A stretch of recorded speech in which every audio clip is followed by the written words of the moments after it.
Znači ja ću pravno malo pokazati, demonstrirati. Možete da vidim ja i sad.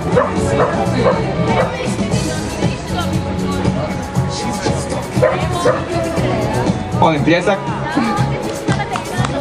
Bravo.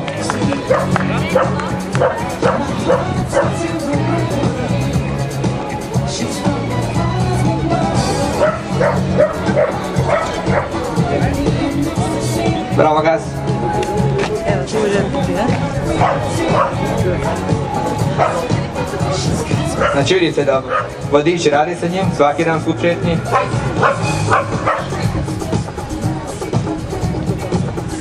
Nagrada je najbitniji dio treninga. Možemo probati slalom lagano, znači samo uz psa, uz nagradu, kad napravi dobro, pohvala, dobi kraj.